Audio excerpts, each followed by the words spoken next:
Everybody, in this video I'm going to show you how to reset the oil service light in a 2025 Volkswagen Tiguan. So it's pretty similar to the older Tiguans, but we got a new cluster. Everything's kind of new inside here, so I'm just going to show you. So basically you're going to hit the over button here with the key on or engine running, and you're going to scroll till you get to this travel distance and time.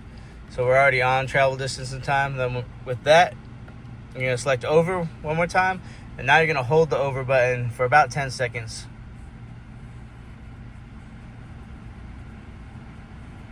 10, release, and then you're going to get your inspection menu here. So I'll reset the inspection service. Then same thing, I'm going to go back in, reset the oil change service, press OK. OK again. That's it. Alright, I want to thank you for watching this video today. I hope you found this video helpful.